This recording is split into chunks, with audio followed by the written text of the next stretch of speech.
Hey everyone, it's iCombo here, aka Champagne Motivation. Welcome to our brand new segment titled What Should Have Happened. So this is where I look at certain films which might not have lived up to the hype, and I give my take on what I think should have happened in that film. And today I'll be looking at Coming to America, which is Coming to America Part 2. All right, let's get it.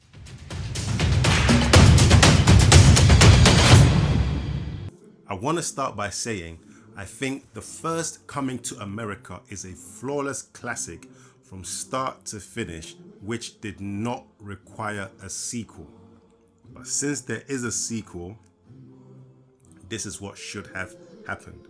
Now, there are some things in Coming to America, the sequel, which I like and which I would keep for my version. So, the fact that Akeem has 3 daughters, I think that was good. I will keep that. The theme of breaking away from tradition, which was the theme of the first film and is the same theme of this film, I will keep that same theme for my version. The fact that Mika can't be Akeem's heir, I will keep that as well. I will also keep Tracy Morgan's character, Reem. However, I will make him Lisa's cousin as opposed to Akeem's long-lost son's uncle. So those are the things I would keep. What I would get rid of is Akeem's son, that whole storyline, gone. I would get rid of the 5,000 cameos that this film has, gone. Also, in my version, King Joffrey has already died. He died many years ago and Akeem has been king for a while. So that is things I'm keeping and the things I'm not keeping. My version starts with Akeem's wife Lisa opening some curtains and saying, "Happy birthday, my love." And when the person under the covers sits up, it's not Akeem, but it's his eldest daughter, Mika. Today is her 21st birthday. Lisa claps twice and some maids enter the room. They come to do Mika's beauty treatment. Mika looks at Lisa and says, "Mother, is it possible for me to do my own beauty treatment?" Lisa thinks for a moment. Then a voice off screen says, "Of course you can, my love." They turn to the person and it's Akeem. Now this is a callback to the first film when Akeem said to Oha, "Oha, it is my 21st birthday. Do you think perhaps just once I might use the bathroom by myself?" Most amusing, sir. Wipers! Standing next to Akeem are his 2 younger daughters. They all rush over and they hug Mika and the whole family embrace and they all wish her a happy birthday. We then cut to Mika, her 2 sisters, having the stick fight with Akeem. As they're having the stick fight, Akeem says to Mika, "Mika, have you met anyone? Has a young man caught your eye?" And Mika says no, she hasn't, but she's not sure if marriage is for her. Akeem is shocked to hear this, and he says to Mika that it's a long-held royal tradition that whoever ascends the throne of Zamunda must be a married person. Then we hear a voice off-screen say, "It is also tradition that times must and always do change."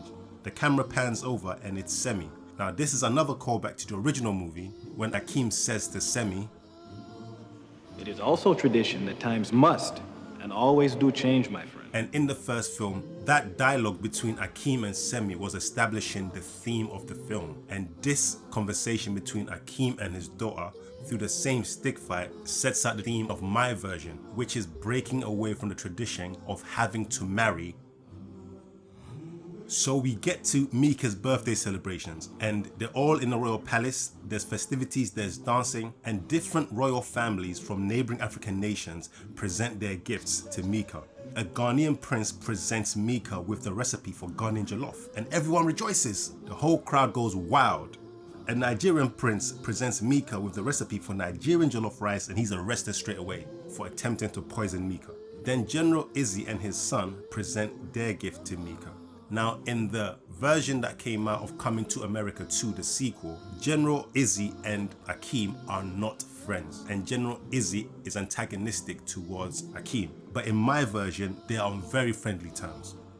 At the end of the day, when the parties are all finished, in the evening, Akeem is in his bedroom with his wife Lisa, and he's complaining to her about Mika's desire not to marry. He says, what kind of queen will she be if she doesn't have a loving husband to complete her? He feels that it would bring disgrace on Zamunda to allow an unmarried woman to become queen of Zamunda. Lisa is upset by this and kicks Akeem out of the bedroom. But unbeknownst to them, Mika was outside the door listening to their conversation. The next day, Mika is nowhere to be found. When they search her room, they find a letter from Mika addressed to Akeem. Mika informs Akeem that she's going to a place where women are not held back by tradition. She's going to, you guessed it, America. So Akeem decides to take Semi and Reem. Now remember, Reem is played by Tracy Morgan's, and in my version, he's Lisa's cousin. And so the three of them go to America to bring back Mika. When they arrive at the airport, they see So Glow advertising and posters everywhere. So Glow has gone global. It's now a multi-billion-dollar operation. Akeem, Semi, and Reem go to the barbershop and they have the banter with those three old barbers. Akeem tells the barbers he's here looking for his daughter. He describes her and they say no, they haven't seen anyone fitting that description. Maybe he should try the church. So they make their way to the church. On their way to the church, they see Sexual Chocolate standing on a street corner with a hat on the ground singing for money. They get to the church, they go inside, and to their surprise, the church is very progressive. Pastor Brown from the first film has retired and his daughter has taken over. She's unmarried, but she's content and doing a great job. The church is thriving under her leadership. This has a profound effect on Akeem. After the service, Akeem bumps into Patrice. Now remember, Patrice was Lisa's sister in the first film. Akeem tells Patrice that he's looking for his daughter, she's run away. Patrice tries to hold it together but bursts into tears and she says, I'm so sorry, I tried to stop him. Akeem says, stop who? We then cut back to Africa to General Izzy's castle. He walks into a room and tied up on the bed is Mika. General Izzy tells her, soon you will be my daughter-in-law. General Izzy closes the door and returns to his throne room. And in his throne room, who's there waiting for him? Daryl from Coming to America 1.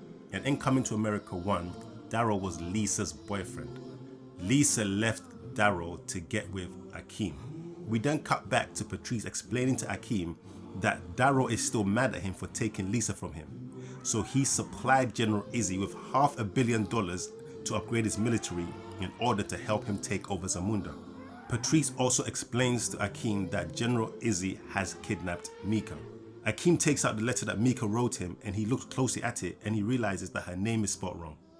Akeem, Semi, Reem, and Patrice leave America and go back to Zamunda. When they get back to the palace, Patrice is reunited with her sister, Lisa. They have an emotional moment. Akeem is then informed that General Izzy has given him terms of surrender. General Izzy is saying he will not invade and destroy Zamunda if Akeem steps down from the throne so that General Izzy's son can marry Mika and become king of Zamunda. Akeem thinks about this and he's on the verge of agreeing because he wants to avoid war and bloodshed. But before he can surrender, Mika comes running in. She's escaped from General Izzy and she's also found a tunnel into General Izzy's palace. So Mika helps Akeem and the military defeat General Izzy and Daryl. And as she does this, Akeem sees her leadership qualities firsthand. Akeem now sees that Mika will make an excellent queen, even if she doesn't marry, and announces that she will be his successor and causes a change in the law that says a person can become king or queen of Zamunda even if they are unmarried.